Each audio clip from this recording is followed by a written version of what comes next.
అనుమతుల విషయంలో వేగవంతంగా అడుగులేస్తున్నాయో ఇది తెలంగాణ ప్రజల్లో తెలంగాణ రైతాంగంలో కొంత ఆందోళన బయలుదేరిన విషయం కూడా వారికి కన్వే చేయడం జరిగింది. మరి పోలవరం బంకచెర్ల లింక్ ప్రాజెక్ట్ విషయంలో సీఎం గారు నేను మాకున్న అబ్జెక్షన్స్ మాకున్న కన్సర్న్స్ అన్ని కూడా మరి central water resources minister Patil గారు, సెక్రటరీ దేబశిష్ ముఖర్జీ గారు, వారి అధికారులందరికీ కూడా తెలియజేశాం. వారు తప్పనిసరిగా మా యొక్క కన్సర్న్స్ అబ్జెక్షన్స్ పరిగణలోకి తీసుకునే నెక్స్ట్ స్టెప్ వారు వేయబోతారని చెప్పి కూడా వారు చెప్పడం జరిగింది. అంటే they will definitely take our concerns and hour objections into consideration till any further action is taken. They have also categorically stated the detailed project report of the project has not been received by them. So this is about the Godavari Bankacherla project.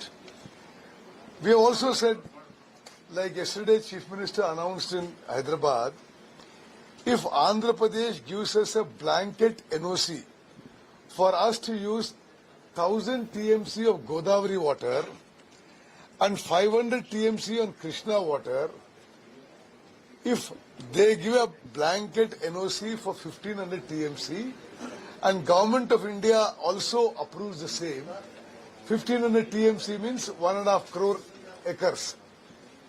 We have no issues on what they want to build beyond this. This also has been conveyed. We have also conveyed that there are many projects lying waiting for approval. Telangana రాష్ట్రానికి సంబంధించిన అనేక ప్రాజెక్టులు మేము వేగవంతంగా నిర్మాణం చేయదలుచుకున్నాం. మీ అనుమతుల కోసం ఎదురు చూస్తున్నామని చెప్పి కూడా చెప్పాం. Sunil, so we told them that hour approvals it should not look like మేం పెట్టిన అప్రూవల్స్ కేమో చాలా స్లోగా ప్రాసెస్ అవుతుంది, ఆంధ్రప్రదేశ్ పెట్టిన ప్రపోజల్స్ వేగవంతంగా జరుగుతున్నట్టుగా జరిగి ఇది రెండు రాష్ట్రాల మధ్య ఇబ్బందికర పరిస్థితి తీసుకురావద్దని చెప్పి కూడా విజ్ఞప్తి చేశాం. మేము పాలమూరు రంగారెడ్డికి నీటి కేటాయింపులు వెంటనే చేయాలి, సమ్మక్క సారక్కకి వెంటనే చేయాలి, తుమ్మడి అట్టికి మేము నిర్మాణం మొదలుపెట్టబోతున్నాం, నీటి కేటాయింపులు all approvals must be given. ఈ విధంగా మేము లిస్టు తయారు చేసి మూసీ ప్రాజెక్టు కూడా ముఖ్యమంత్రి గారు ప్రత్యేకంగా చెప్పారు. మూసీ రీజువినేషన్ కి ఏ విధంగానైతే మీరు గంగా క్లీనింగ్ ఇచ్చారో, యమునా క్లీనింగ్ ఇచ్చారు, మూసీ రివైవల్, మూసీ రీజువినేషన్ కూడా మీరు నిధులు కేటాయించాలి అని మేము డిమాండ్ చేయడం జరిగింది. ఓవరాల్ గా గంట సేపు జరిగిన చర్చలు మంచి వాతావరణంలో జరిగినాయి. మరి సిఆర్ పాటిల్ గారు మాకు అన్ని విధాలుగా హామీ ఇవ్వడం జరిగింది. తప్పనిసరిగా తెలంగాణకి ఏ విధంగా అన్యాయం చేయము, మేము తెలంగాణ ఇంట్రెస్ట్ అన్ని విషయాల్లో కూడా మేము will keep it in mind. And వారు అతి త్వరలో ఇద్దరి ముఖ్యమంత్రుల సమావేశం కూడా ఏర్పాటు చేసి అన్ని విషయాలు చర్చిస్తారని చెప్పి కూడా హామీ ఇవ్వడం జరిగింది.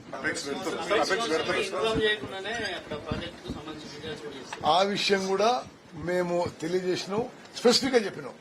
అపెక్స్ కౌన్సిల్ కి ఇన్ఫార్మ్ చేయకుండా కొత్త ప్రాజెక్ట్స్ చేపట్టరాదు. మరి ఇది జరగడం ఇది మీకు మంచిది కాదు, మాకు మంచిది కాదు, రెండు రాష్ట్రాల సంబంధాలకు మంచిది కాదని చెప్పడం జరిగింది.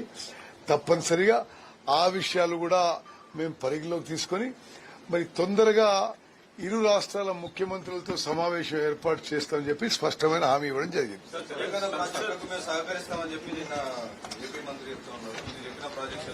సో స్పష్టంగా మేమంటున్నాం, మాకు గోదావరి మీద 1000 టీఎంసీ, కృష్ణా మీద 500 టీఎంసీకి వాళ్ళు బ్లాంకెట్ నో అబ్జెక్షన్ ఇచ్చి దాని మీద కేంద్ర ప్రభుత్వం ఆమోద ముద్ర ఇస్తే తప్పనిసరిగా వేరే విషయాలు చర్చించడానికి మేము కూడా సుముఖంగా ఉన్నాం. అదే ఇంకో విషయం చెప్పినంటే Krishna K W D DT2 Brijesh tribunal ఆ తీర్పు కూడా తొందరగా ఇప్పియాలి. ఇంతకాలం మీరు అది సుదీర్ఘంగా కొనసాగి ఈ అనిశ్చితి పరిస్థితి ఉండకూడదని చెప్పి కూడా మరి వీరి ద్వారా ఒక మాట మీరు ఆ ట్రిబ్యునల్ తొందరగా పూర్తి చేయడానికి చర్యలు తీసుకోమని చెప్పడం జరిగింది. అదిగా సార్, కృష్ణాలో వరద జలాల్లో వాటాలు అడిగినట్టు గోదావరిలో వాటాలు అడగచ్చు కదా సార్? తప్పనిసరిగా ఇప్పుడు ఒకటి రాజశేఖర్ 1000 టీఎంసీ మనకి స్పష్టంగా వాళ్ళు నో అబ్జెక్షన్ ఇస్తే ఇంకో విషయం చెప్తున్నా. మేము పొద్దున సీఎం గారితో చర్చించి మీరు పోలవరం పంకచర్ల లింక్ కాదు, మీరు నిజంగా మీరు గోదావరి ఫ్లడ్ వాటర్స్ తీసుకుపోల్చుకుంటే ఇచ్చంపల్లి నాగార్జున సాగర్ లింక్ ప్రాజెక్టు ఏదైతే కేంద్ర ప్రభుత్వం నిధులు వస్తాయో ఆ ప్రాజెక్టు ద్వారా మీరు కొంత పెన్నార్ బేసిన్ కి తీసుకుపోతే మరి నాగార్జున సాగర్ రావాలి, మరి మా ప్రాంతానికి రావాలి, ఆ ఇచ్చంపల్లి నుంచి నీళ్లు ఆ ప్రాజెక్ట్ కి మేము చర్చించడానికి సిద్దమని చెప్పినాం. But the fact that Mr. Chandrababu Naidu supports the government and is an important ally, there will be a lot of pressure on the present NDA government to support its projects. And he, he's a very pushy man.